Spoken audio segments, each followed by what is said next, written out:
Sadiq took over. Bismillah. Assalamu alaikum wa rahmatullahi wa barakatuh, everyone. I hope Wa you're alaikum all assalam. well. How is the sound before I carry on? I think it's all right, Alhamdulillah. Loud and clear, mashallah. I think last week it was a bit of internet connection that was actually causing it, but Yeah, inshallah, today should be okay. inshallah. And last week we covered, and everyone should know by now, and everyone should have memorized. We know lam and lan. So lam and lan. I did not sit. I shall never sit. Lam. Lam is like a Mahdi version. Mahdi munfir bilam. So lam aqra'a, lam aktubu, lam asma, lam ahfad, lam adhab, lam everything, and it ends with a sukoon. So it's majzoom. Then we have lan aqra'a, lan aktubu, lan aktuba, lan asma'a. Everything ends in a fatha. So I'm just very briefly going back over it. Everyone understands the concepts between the changes from mudari to manzoom and the changes from mudari to mansoob. An lan hatta idha alla kay likay. And on the right hand side, on the right hand side, lam lamma amar nahi in man ma li wal fan. Alhamdulillah, I think we've drilled this quite a lot. We've done the homework on it. Everyone should be clear on it, inshallah. Just a recap of last week. And we have the lam al-amr. So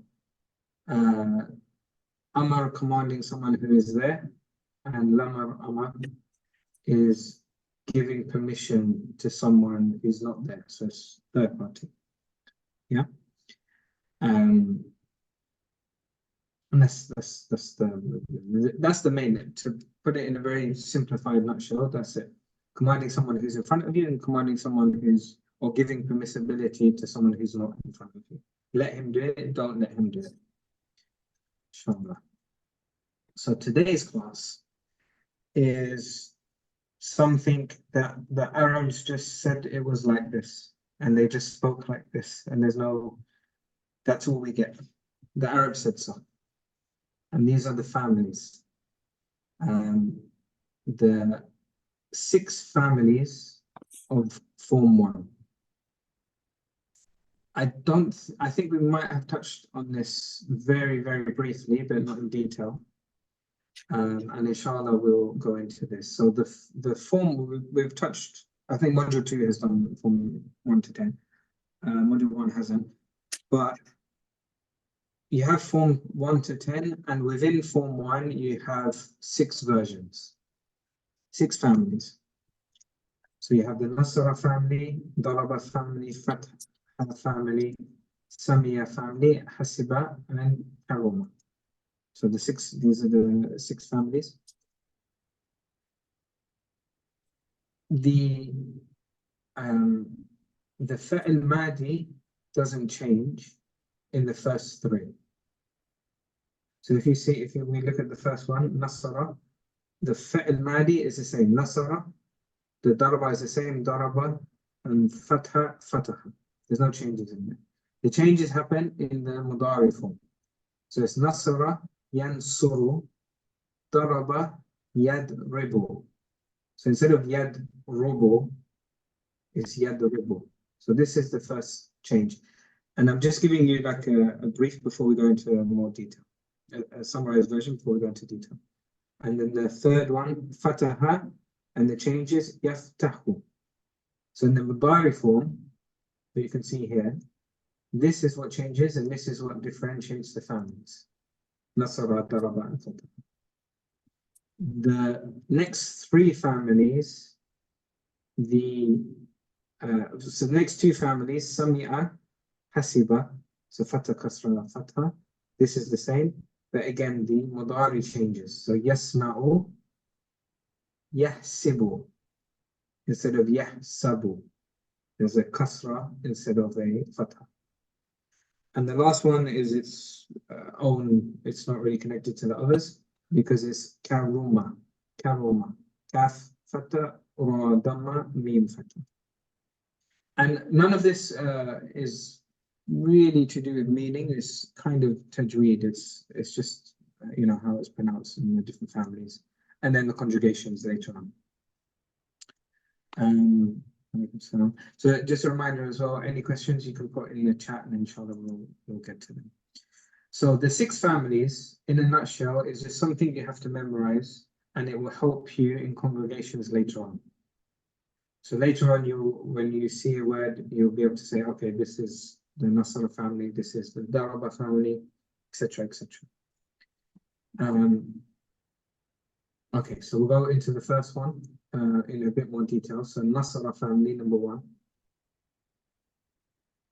This family is characterized by the Fatha in the Madi form and the Dhamma in Mudari on its Ain kalima. So yansuru, yansuru, fa'ain la, the ain in the code will be a dhamma. Okay, so fa'ala yaf'ulu, nasara yansuru. Okay, there's the examples here. And this is called Bab al-Nasr. And that's it. Again, when I say more detail, there's not much more deep. Like, it's a very simple lesson, Alhamdulillah. It's a very, very simple lesson. Nasara yansuru.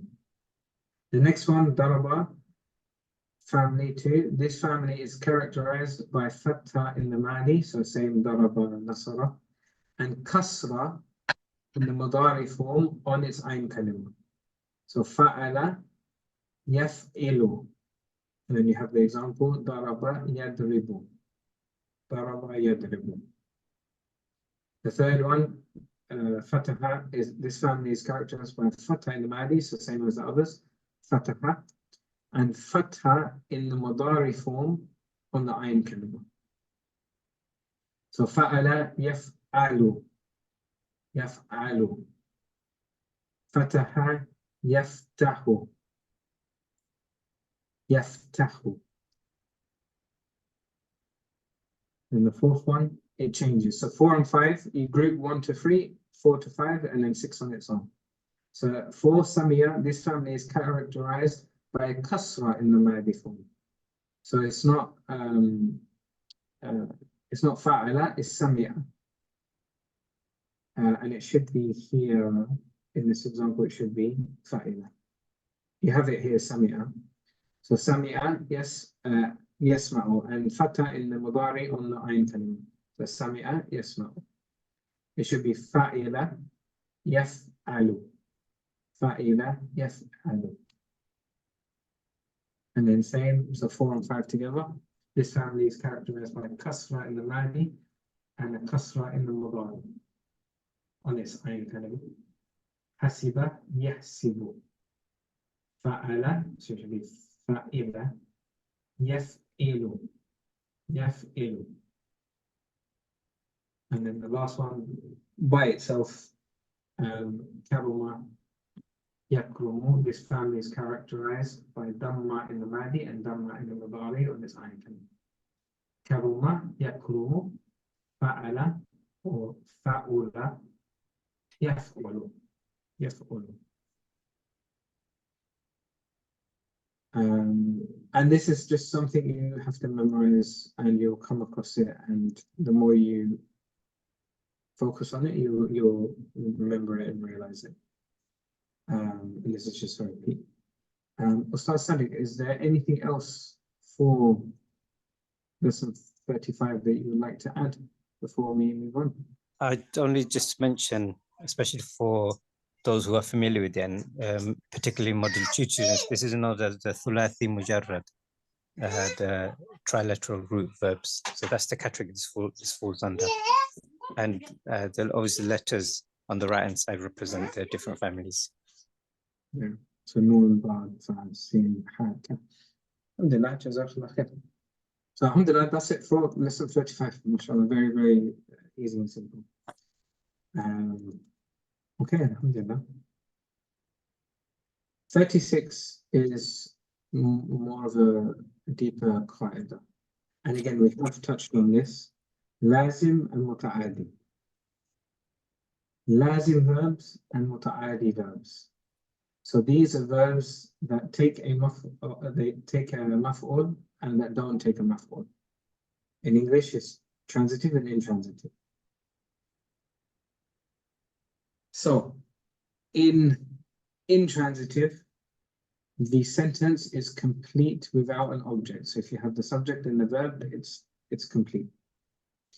In muta'adi verbs, you have the subject, the verb, and you need the object.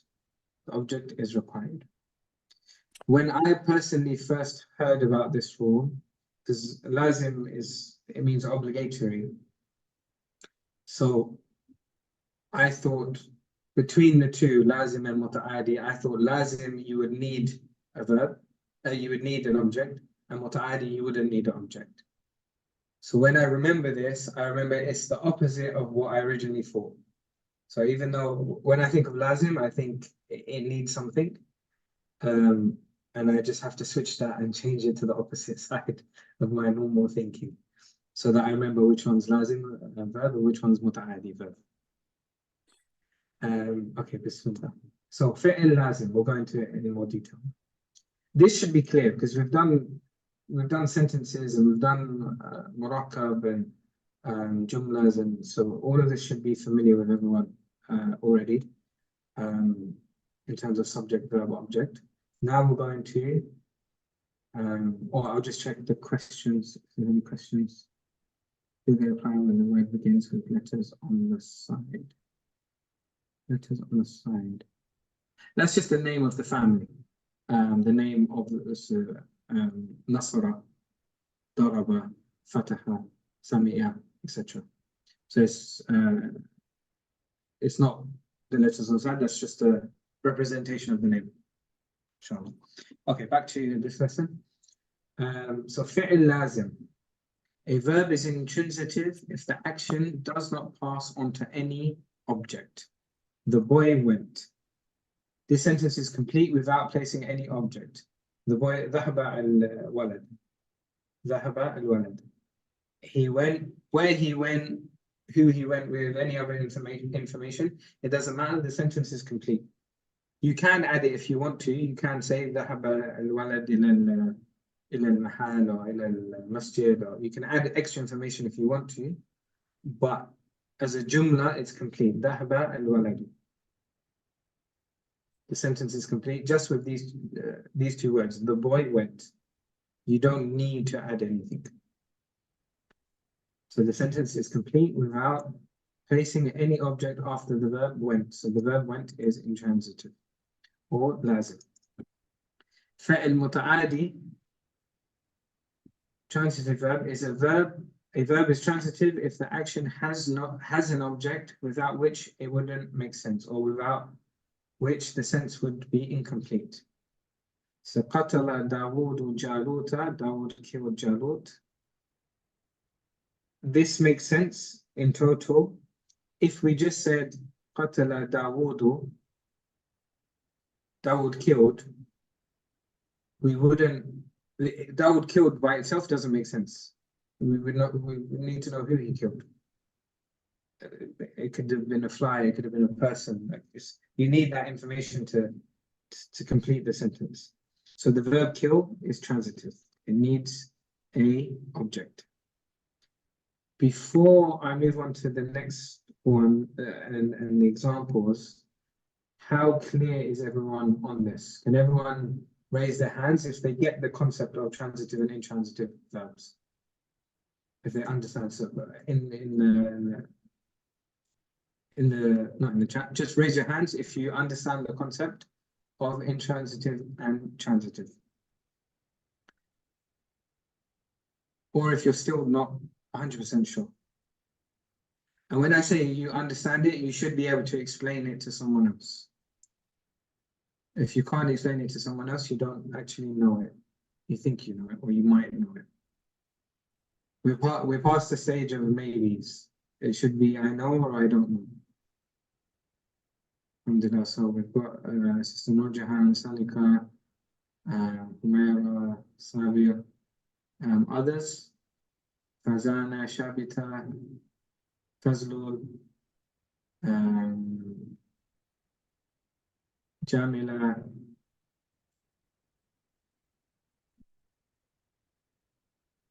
Okay, so only 4 out of Can I 20. just double check? Assalamu alaikum.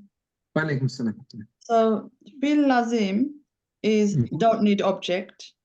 Yeah. Fil mutaaddi need the object. Yeah, very simple. That's it. Thank you. Alhamdulillah. So one, if you need the object and you don't have it, it's not a complete sentence. It's not a jumla, it'll be deficient. In the chat, let me check. Okay, I think that's the answer to someone else. Okay. Cool. For everyone else, okay, more hands have gone up. Okay, alhamdulillah. Okay, so we'll carry on and we'll go into more detail. But that's the overall concept. That's if you take that away from the lesson, alhamdulillah, that you've really completed the lesson in terms of concept. Ustad Hamza, may I So also we'll go into more detail. recommend students to remember this two terminology, lazim and mutaaddi, especially later on in the studies. Come across more and more. So try to remember these terms, inshallah, and what it means. So this is very important, inshallah. Jazakallah. A very, very good point. Jazakallah khair, Ustad. Okay, so going into more details now.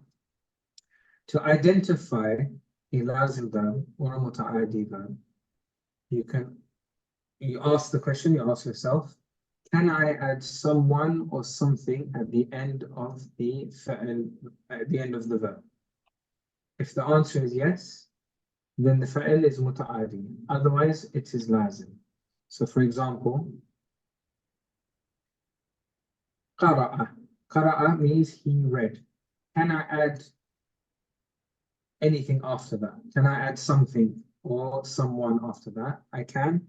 I can add he read something. It still makes sense. So that's muta'addi. If I can add it, it's muta'addi. The next one, sajada, he prostrated, sajada. I can't, he prostrated something, doesn't make sense. He prostrated someone, doesn't make sense. So this is lazim, because it's a verb where he's affecting himself. He's not really affecting the outside world. He prostrated is something the human does. It's his own action that doesn't affect anything else. So there's no something or someone, so then it's lazim. The third one, nasara, he helped. This is very clear. You can help someone or you can help something. So he helped someone. Because you can add it, it's muta'addi. Kataba, he wrote. Of course, you can say what he wrote something. So muta'addi. Jalasa, he sat. You can't say he sat something or he sat someone. That doesn't make sense in English or any language, as far as I know. So he sat. It doesn't, you can't say someone, you can't say something. It only affects himself. It's a verb he done by himself and not affecting anyone else. So he sat, lazim.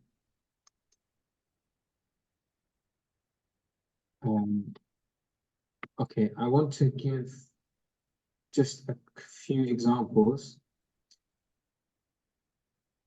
So I'm going to ask you some questions. Let's say in the chat, I'm just going to type he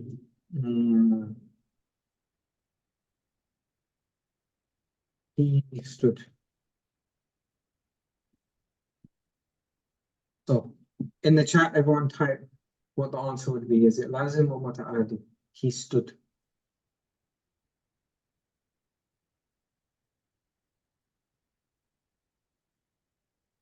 Good. Alhamdulillah. Good. Lazim, he stood. It only affected himself. If I say he hit, is this a complete sentence? He hit.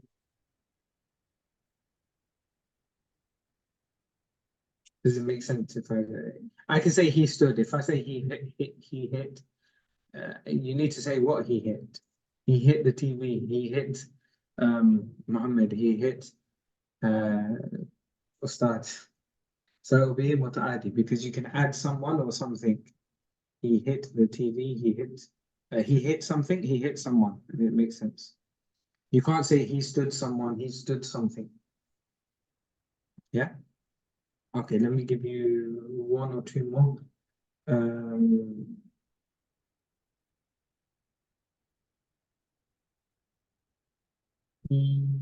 Right.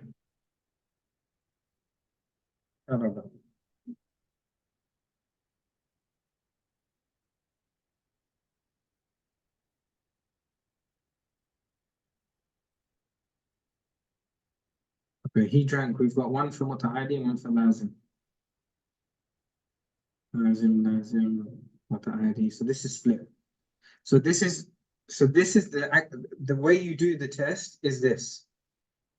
He drank, and then you add the word something. Does this make sense? He drank something. If I said to someone, he drank something, would people think I'm crazy, or would people understand that he drank something? People would understand that he drank something. We don't know what that thing is, but he drank something. So therefore, it's muta'adi. If I said he slept, then I added he slept something, would that make sense? If I came up with someone and said he slept something, or he slept someone, it doesn't make sense. So therefore it's lazim. So you're literally adding the word something. It's like a cheat code. You're literally adding the word something or the word someone and seeing if it makes sense or not. That's how this is the litmus test. Okay, good. Okay, so last one. I'm gonna go with he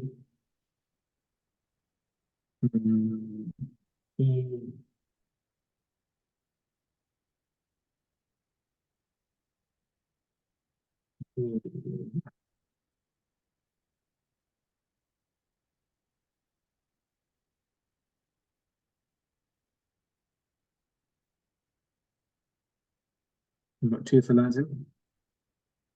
He ran lazim. Everyone else?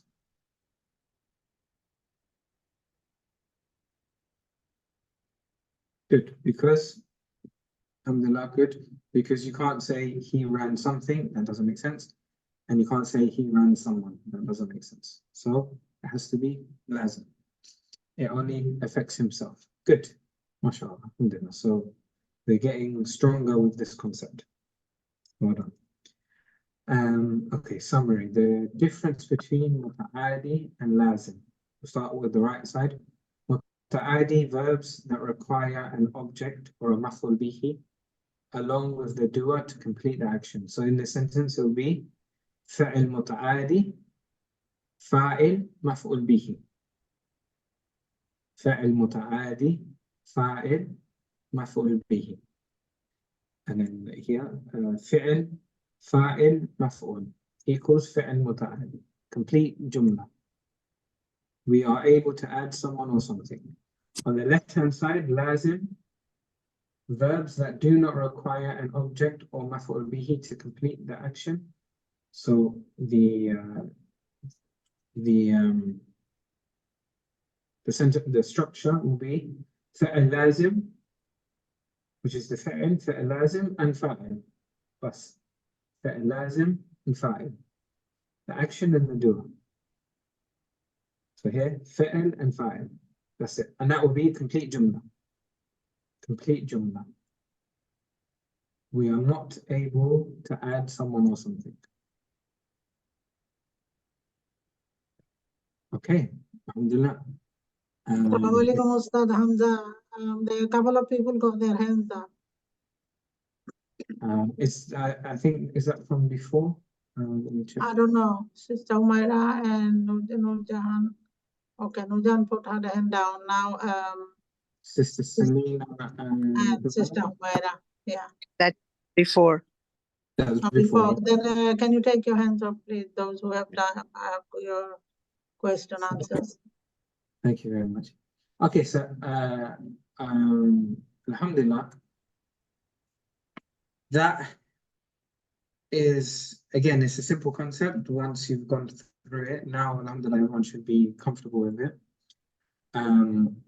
When we see a jumla in the Quran, we can say whether it's we say a jumla to the fa'il, we can say whether it's a muta'ali and a lazim. We should know because whether it has a maf'ul or it doesn't have a maf'ul. So that's one thing. Second thing, I think, Ustaz Sadiq, is there anything you want to add before the summary of this? Is there any extras? I just want to make sure everyone understood, that's all. Nothing extra really. Okay, Alhamdulillah. So, Alhamdulillah, they've done a few questions and they've got it right. This is your chance to ask more questions if you have any. If you can teach this lesson to someone else, you know it. If you can't teach it or you're not sure, you don't know, then you don't know. And if that's the case, this is the chance to put your hand up and ask questions. And remember that ilm is stopped from the person who is shy and the person who is arrogant.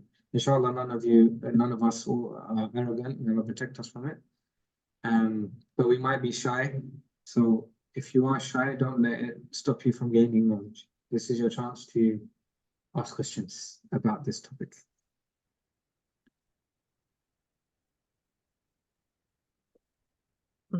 Ustad, Okay. Yes. he cooked. Will that be Good. mutaadi? Mutaadi? He cooked? Let's test it. Can you say he cooked someone? He cooked something, yeah. You can't really say he cooked someone. That doesn't make sense. You can say hopefully he didn't. He cooked something. You can say. Yeah, like you can say, what did you cook? When you can add something to it, this is mutaddi. And Yeah, when yeah. it's like Ustad explained before, he slept, so there's nothing to be added. Yeah. Okay. So you can say he cooked something. Good. Yeah. That's a good. It will be lazim then. Yeah. Yes. That will be. And what about he prayed? No, not lazim. He cooked would be muta'addi because you can add Muta'addi. the word something. Okay, It's yeah. mutaddi because you can ask a question, what did you cook? Okay, yeah. Oh, you can ask a question, yeah. Okay. And you can, if you add the word something, it makes sense. He cooked something. We don't know what it is, but he cooked something. That still makes sense. What did he do? He cooked something. So it's left with the open question. The question test is something else. It's not what we've covered in today's lesson. That's another kind of cheat code, asking, what did he, like more details about it. What did he cook, or what did he read, or what did he? You can't say what did he sit. So Yes. if you can ask like what did he read, Mhm. if you can get an answer, but you can't say what did he sit or what did he help. Yes. What I'm saying is he's cooking rice or something. That's what. Yeah. So he's cooking rice he's Something. cooking something. Yes. Exactly. Okay. All right. Good. I think that's clear for everyone. Is the hand raised from someone? Yes, Ustad, could I just want to clarify it in my own head? Yeah. So is the test that you ask whether you can add someone or something? Is that the test? So the test is if you can add the word someone or something to it and it still makes sense. That's the test. Or there's another test where you can you ask what did he, and then the verb. What? So if I say what did he prostrated, that doesn't make sense. If I say what did he read, that makes sense as a question.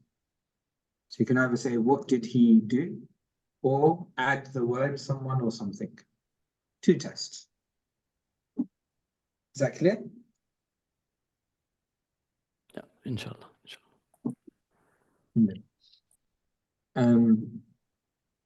Okay. فعل فاعل فعل فاعل مفعول makes متعدي. Yes. فعل فاعل مفعول makes متعدي. فعل فاعل makes لازم. Good. Sister Najah. Cool. Alhamdulillah.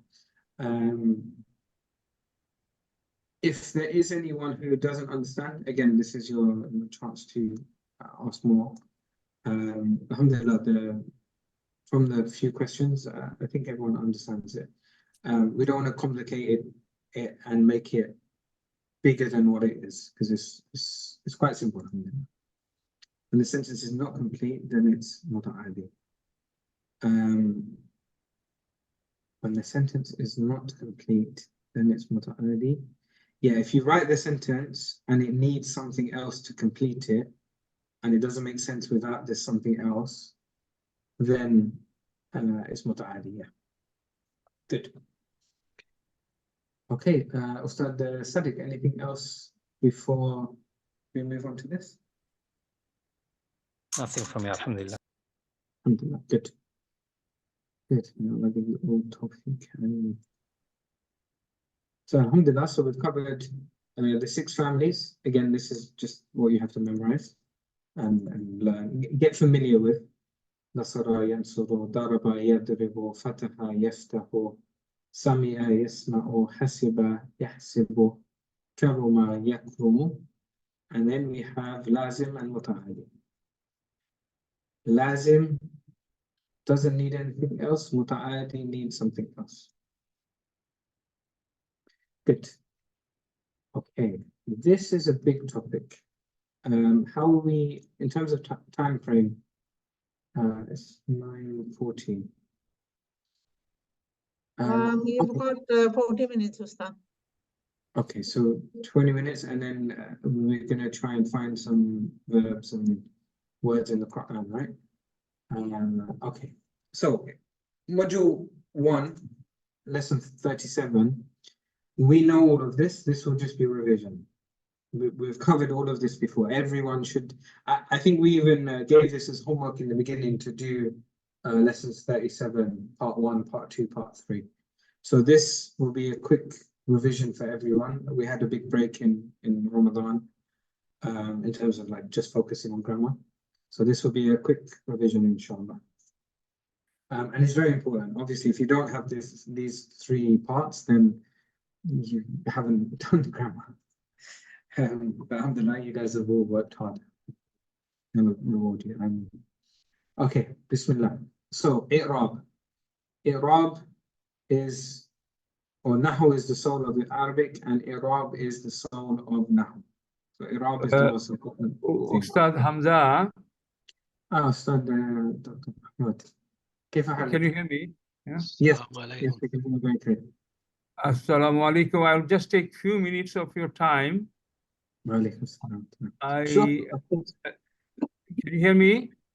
Yeah. We can hear you. Yeah, We I mean, I can was hear you hoping to clear. really join you about 41 minutes ago, midnight here. It is just 20 minutes to 1 o'clock. Wow. Apology, I wanted to, but I can't. Just to be with you, to have that You feeling. can't sleep without your honest. So it is just taking 1 or 2 minutes, and then I will be off.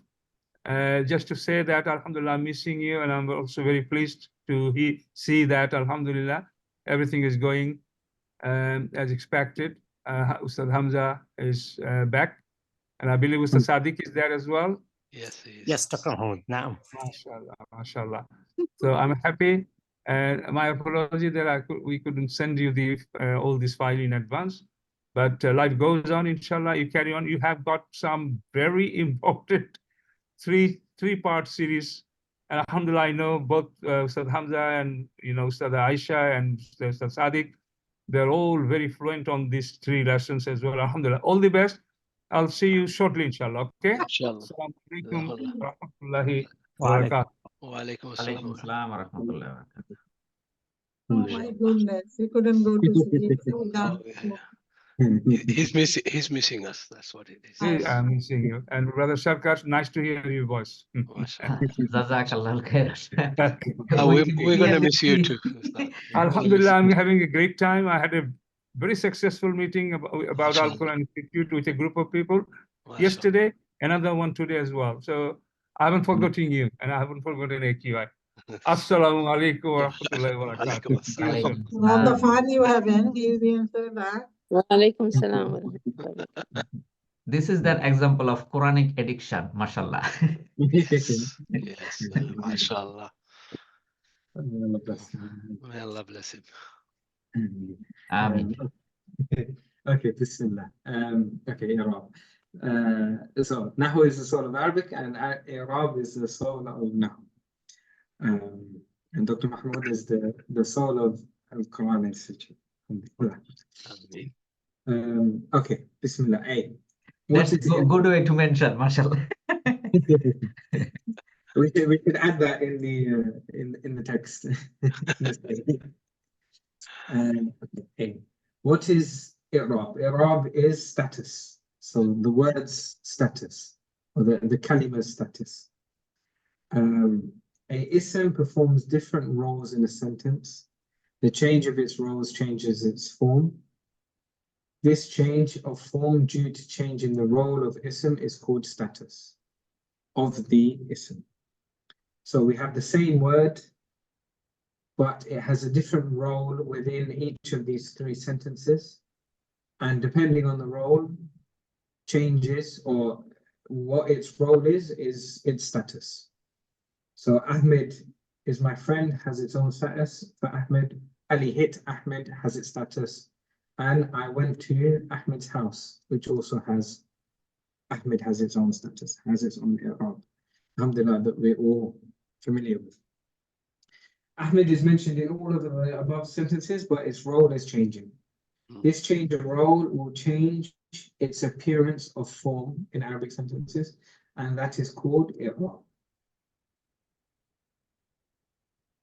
The 3 forms and the three forms of the status, we have Rafa, Nasab, and Jar. In English, we have nominative, accusative, and genitive. Nominative, accusative, and genitive. If you open up any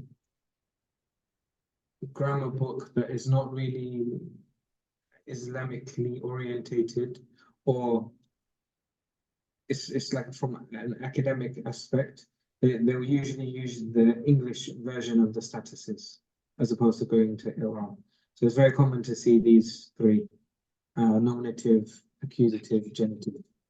I went through a book that was, it was originally a German author. It was German to Arabic, and they used to use, but it was in English.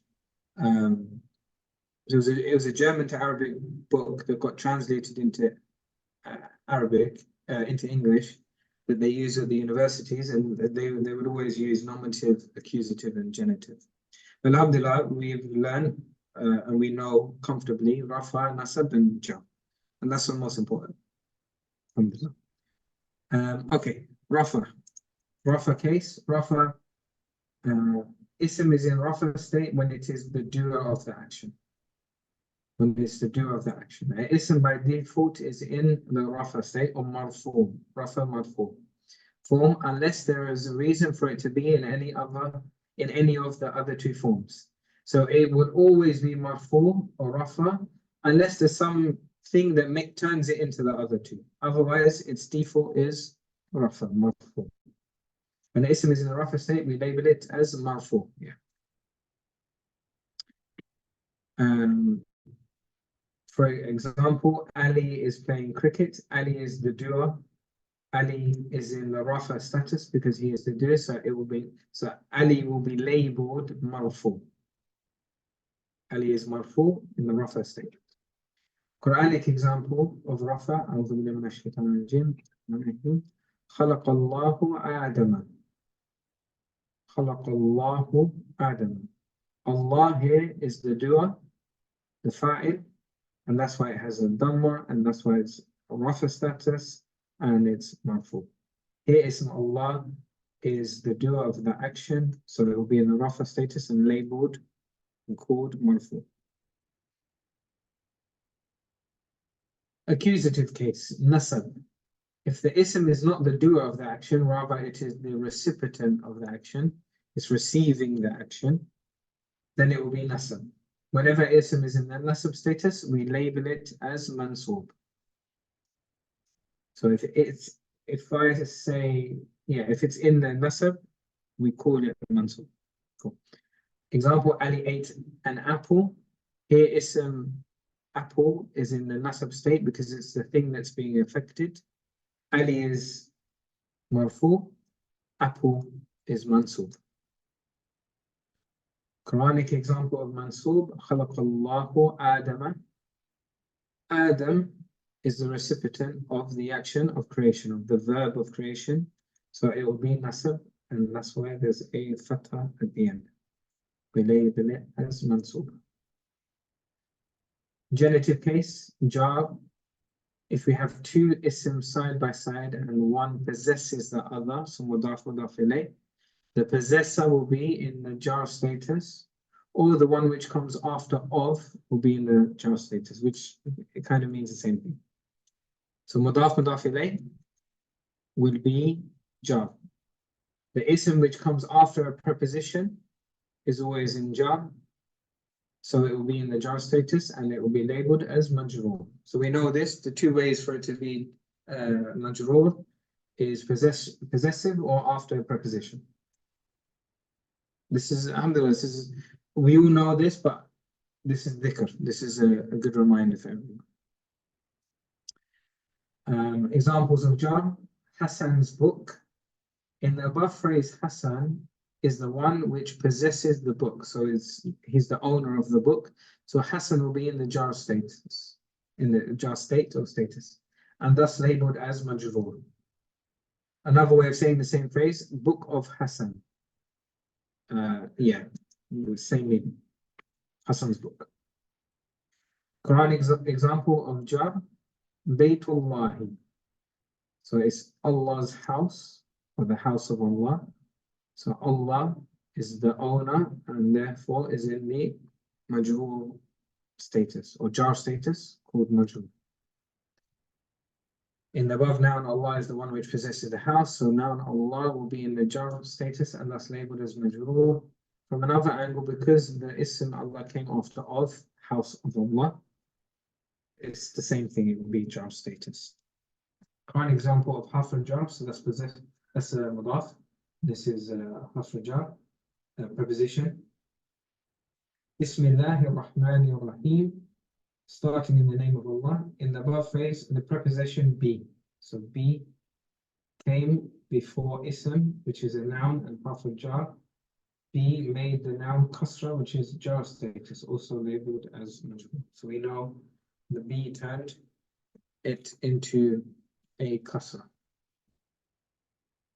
Alhamdulillah. If this was our first lesson, it would have been a lot to take in, but we've done this for many months now, so it should just be, yes, I know this by the back of my hand, inshallah.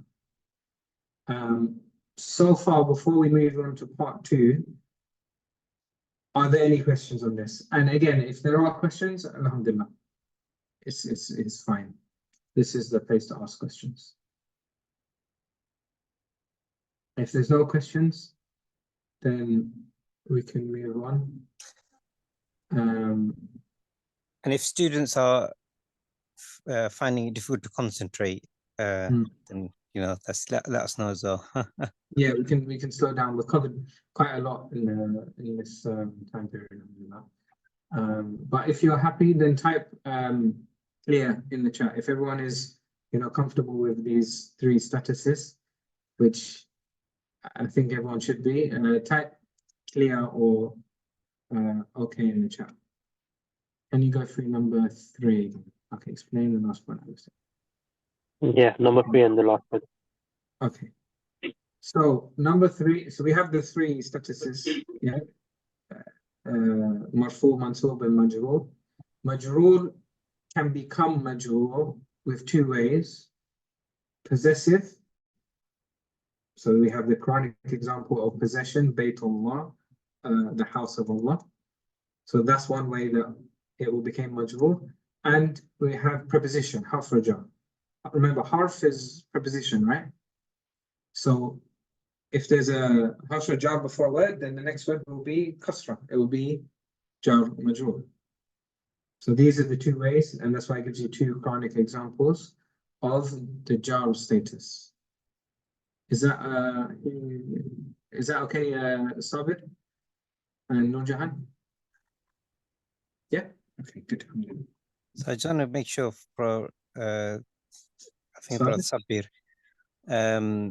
when the concept of possession, if is that clear? I just want to take it step by step. Baytullahi, that what's happening there, the relationship, is that clear? You can put it in the chat or unmute. Yeah, but yes, in the chat. Okay, good. And likewise with because with preposition, it's a slightly different. What's the word I'm looking for? Jar. So again, is that clear? Yeah, harf jar or mudaf ilayh. No, exactly right. Yes. Good. Alhamdulillah. Okay, we've got 5 minutes. We can go into part 2. And I would only say that because, again, it should all be kind of familiar with everyone. It should be like a reminder to everyone. Yeah, let's do it, inshallah. So part 2, I'rab, how to identify. What are the ways to identify the role? Remember, status is the role the word plays in the sentence. So how do we work out which role the word is playing in the sentence? There are 2 methods.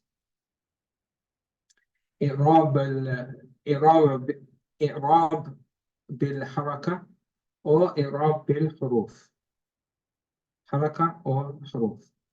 Through the ending, the haraka, fatha, dhamma, kasra, or through the ending combinations of letters. So remember, Muslimun, Muslimin. Muslimun, Muslimin. They have, it's the same meaning, plural Muslims, but they have different statuses. So we know if it's Muslimun, it's going to be marfu, and if it's Muslimin, it's going to be either mansub or majroor, right? I'rab bil haraka through the ending, fatha, dhamma, kasra. Okay, so there's 2 methods, and we're going to go through them quickly in more detail. I'rab bil haraka through the ending haraka, fatha, dhamma, kasra. In this method, we recognize the i'rab of an ism by the haraka of its last letter. So if the haraka is a dhamma, it's marfu. If the haraka is a fatha, it's nasab. And if the haraka is a kasra, it's majroor. You know this, alhamdulillah. When to use this method? When we have a singular word. So plurals, if it ends in una, ina, ani, etc., we're not too sure. So it has to be singular. Or unless it's a broken plural. Remember the sound plurals, Muslimun, or there's broken plurals like kutub. It's not kitabun or kitabin, it's kutub. That's a broken plural, and through that we can use this method. So i'rab bil huruf, such as through ending combinations of letters. Yeah. Used when Oh, so the next one. So this is now, so that's the first one. If it's singular or broken plural, that's i'rab bil haraka. Now this should be bold, so like highlighted. I'rab bil huruf, so through the letters at the end. And in this method, we recognize the i'rab of an ism by the letters at the end, and it's used in the dual or the plural form. So when it's dual or plural, as in the Muslim chart, then we use the last letters. So as an example, again, unbroken, not broken, mudhakkar, salim. Muslimun, singular, muslimani, muslimuna. We know if it has a waw and a noon at the end, or an alif and noon, then it's going to be marfu. There's no other option. When it has a ya and a noon, it can either be nasab and jar, and we need to do further investigation. We need to figure out, is there anything that makes it majroor, or is it going to be, there's nothing that makes it majroor, so it's going to be mansoob. There's no harf jar, there's no preposition, there's no mudaf ilay, so therefore it will be mansoob, right? And we know it's not marfu because it's ya noon and ya noon instead of waw. I've gone through this quite fast. So far, is everyone with us? Is everyone following okay? Type yes in the chat if you're following, if you're still with me. Okay. Ustad Hamza, do you think it'd be useful to remind them the roles they play? For example, you know, like the examples, Muslims pray 5 times a day. Yeah, okay. Highlighted, would it be useful to remind them about the roles? Yeah, that's a good idea. So just as we can see in the examples, as we said, status is the role the word plays in the sentence. So muslimuna, Muslims pray 5 times. Muslimuna, that would be marfu. It's the Muslims, the plural Muslim, are doing the action. Muslims read Quran. Here, Quran is the example of the nasab, is the thing that's being affected.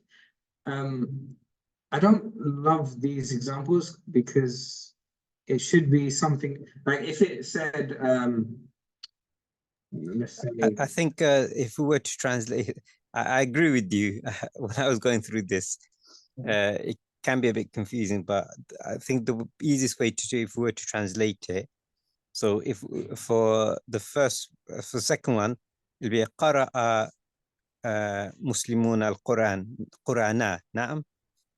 So the Muslims read the Quran, the action is being done upon the Quran. So it's in the state of nasab because it is maf'ul. Yeah. So in the second example, the word Quran is the word that's in nasab because it's the thing that's being affected. Yeah. It's not actually Muslim, so it doesn't connect with the left side. A better example would be he hit the Muslims.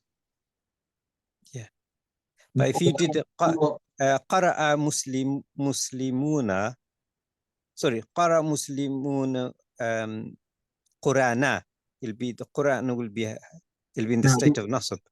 No, yeah, Quran would be in nasab, but Muslims would be muslimuna still, right? Yeah, that's fine. Yeah, but it's nasab here, so it doesn't match the left. It doesn't give an example of muslimina. It should give you an example of muslimina. I see what you mean. No.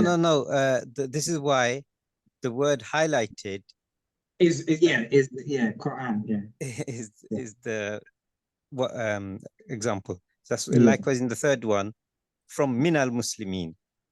Yeah, that's better. I see what you mean. It's not the word, it's the highlighted word that's the case. Yeah, so the third one is better. The third one works, and the first one works. The second one it works individually, but not connected to the table on the left. Sister Nurjahan, did that help? I can have another sentence. I can say, قتل الكافرون مسلمين. So if you're looking for مسلمين here, مسلمين becomes the object. The kafir killed the Muslims. So I don't know if that's what you were looking for. Yeah, so if it's so number 2, let's say the disbelievers killed the Muslims. This is where the fi'l fa'il maf'ul comes in. Remember, Yeah. maf'ul is in the state of nasab. Yeah, so the in this case, the example that Star gave, the disbelievers killed the Muslims. Muslims is the thing that is being affected, and in Arabic it would be Muslimin. So this would be Muslimin. Okay, and then the last one, Muslimin again is min al-Muslimin. So many scientists in our days were from the Muslims. Min al-Muslimin, this makes sense. Okay. But again, the main point of this is we're reminding you that it's the last letters, the waw and noon, the Muslimun or the Muslimin is a way to tell whether it's marfu or mansub. If it's Muslimun, it will be marfu. If it's Muslimin, it will be mansub. Unless there's a mudaf or a preposition, then it will be majroor. So when it's Muslimin, you have to do further investigation to tell. You have to look at the sentence. The key point is the i'rab. So raf'un, nasb, and jarun. So that this is what you have to take note. Yeah. May I say, add something? Yes, please. Because I missed a bit. For all of us, the dual is for the nasab and jar are same as well as the plural. So how do we identify is from previous word what comes before it? So then we know either if it's a nasab status or a jar status. So Muslimaini, Muslimaini, and Muslimina, Muslimina will be same like this. But we have to, when we're reading a sentence, and then we have to identify whether, you know, what it is, nasab or jar. So, we have to do further investigation. Yeah. yeah. So this is always going to be like this. But for us to learn what comes before it. I think if you go on Quran and get some sentences, and then show the examples. Yeah. So this is. Can I just say something here? There's a. Yeah, sure. Yeah, can you come down a bit, please? See previous stage. Yeah, this is a very good summary. Very good summary. You want me to go down or go up? Yeah, go down. Go back to the Muslim chart. Muslim chart. You've just gone past masjid. See, there are these examples here. For a minute, you can ignore the examples. The idea here is to identify the i'rab in dual forms and plural forms. And when you read the Quran, there will be many, many like this, like muflihun, muflihuna, you know, and things like that. So when you see it like this, if it's Muslimani and the similar word in Quran in a different, you know, meanings, that is dual. So it will be a rafa, right? And if it's Muslimaini, the example is saying is the Quran is affected. It's not the Muslim read. Muslim read is irrelevant. It's the Quran is affected here. So Quran will become in a nasab state. Similarly here, jar state. You will find out from the sentence whether it's nasab or jar when you read the sentence. So the main idea is there to identify the i'rab status, and there's two forms. One is by the haraka and one is by the huruf in the last letter. Okay. Exactly. So this what Ustad is saying. This example here clarifies it all. Alhamdulillah. The two methods, the method either the haraka or the method of the huruf. That's what right. that's what we're saying in this lesson. There's two ways to tell what the status is. One is with the haraka, fatha dhamma kasra, because of dhamma at the end, because of fatha at the end, because of kasra at the end, and the huruf method because of una. So muslihuna, muflihuna, yuqinuna, or because of ina, so nasab and jar, you have them together. Muttaqina instead of muttaquna, muttaqina. Ad-dallina instead of ad-dalluna, because it's ya nun, it's nasab or jar. And likewise, in the dual version, yaqumani or akharani, and then again plural feminine and dual feminine. Okay, this is if you this page, if you get this, then you've understood that lesson. Correct. Yeah. This gives variations of how you identify the huruf and the haraka. Yeah, and again, you use the haraka for singular and you use the huruf for dual and plural. That's it. Good. Next, So Hamza, just want to make you, we've got about 15 minutes till it's Maghrib time in London. okay, do we carry on after Maghrib or do we finish at Maghrib? It's up to you. Specifically because some people, like Sister Nurjahan's Maghrib is around 20 minutes later than ours. So it's Okay, so I think now. our Maghrib will be in another more than 10 minutes. And yesterday we finished just at Maghrib.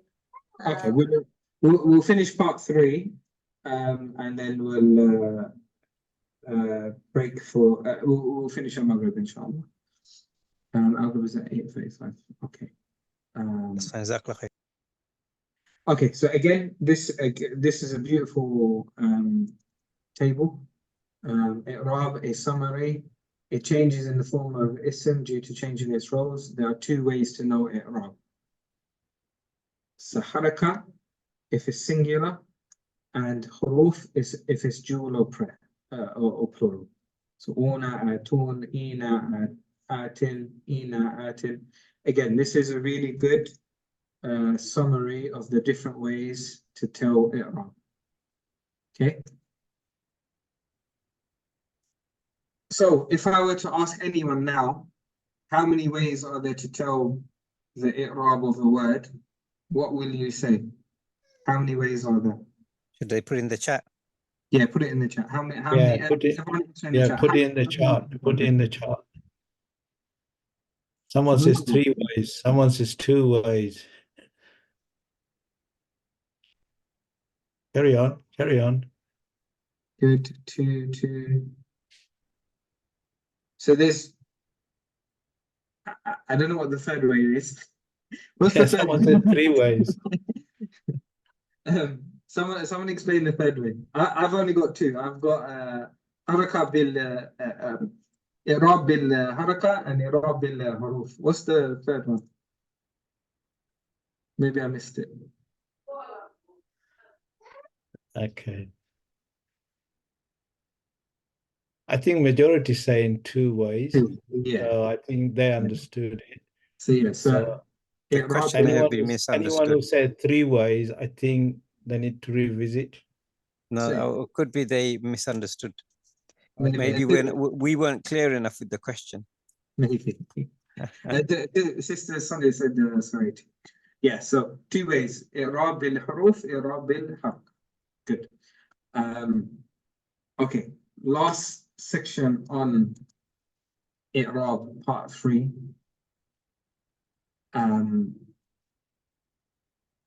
How changeable, how flexible is the word. So change of harakah of the last set of ism from dhamma to fatha or kasra is called declension or flexibility of the ism. It's called mu'rab.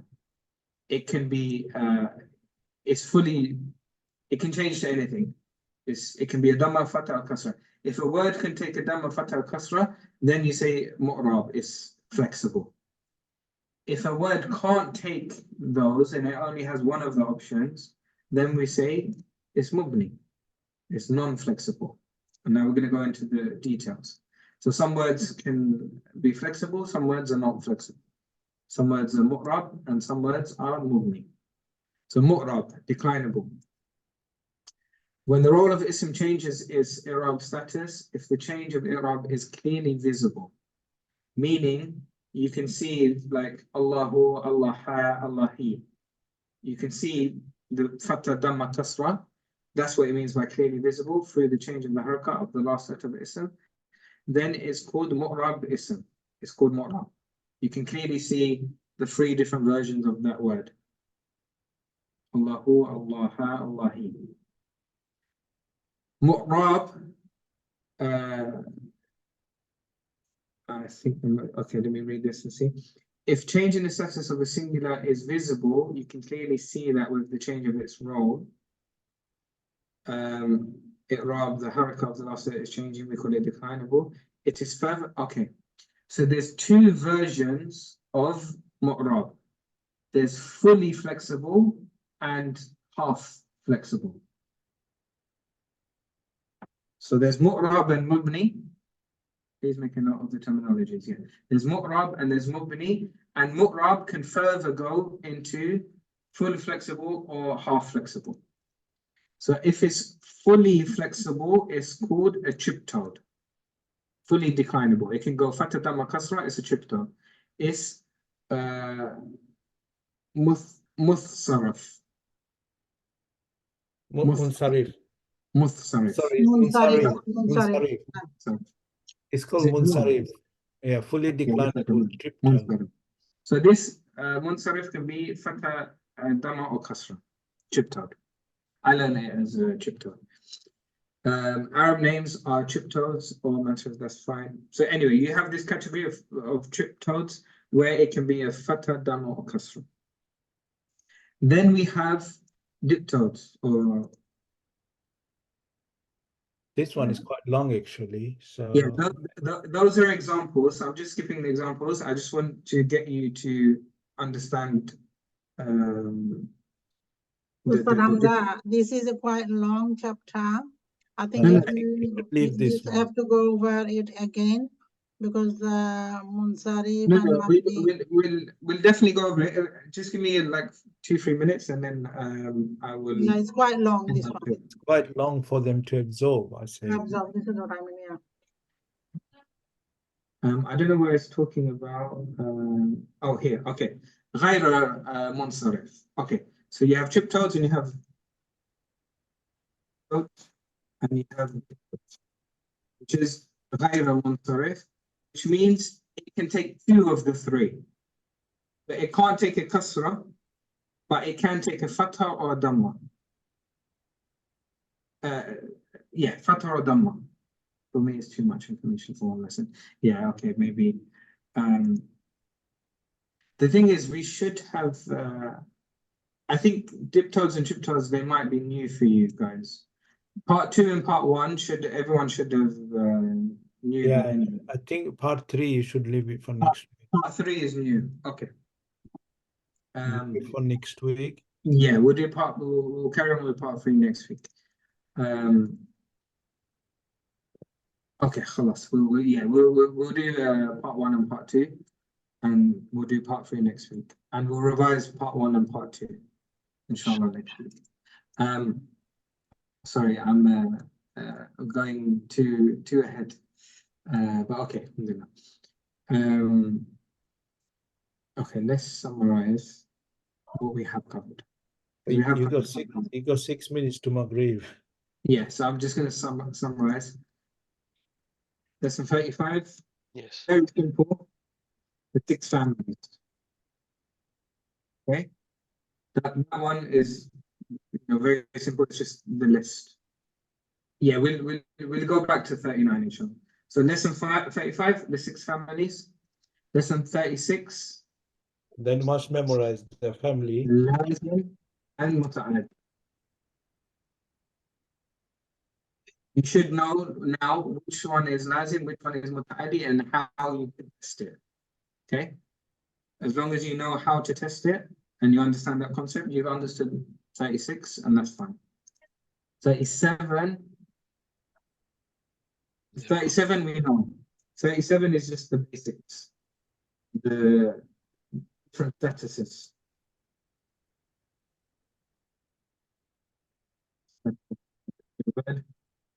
In a sentence. I think you're breaking up. So 37 different statuses of the word in a sentence. 38 is how to identify that status, and we said there's 2 ways. 38, how to identify, and we said it بالحروف and بالحركة. By the word, by the حركة and laughter. If you have this, then Alhamdulillah, yeah, 39 we will do next week, inshallah. Inshallah. We can use a revision class to go deep, inshallah. So, Brother Muhammad, maybe that's something to plan for, inshallah. Can Yeah, everyone hear me? Can everyone still hear me? Yes, we can hear you. Okay. Yeah. So if you've got from 35 to 38, that's fine. Inshallah, we'll do the revision class and we'll do 39 in detail by itself as a new lesson next week, inshallah. Inshallah. Okay, Alhamdulillah. I think we will finish there for Maghrib. Inshallah. Yeah. Any last questions on from 35 to 38? You're breaking up. Okay, khalas. We'll finish there. We can end the recording. Jazakallah khair. Sorry for the first lesson.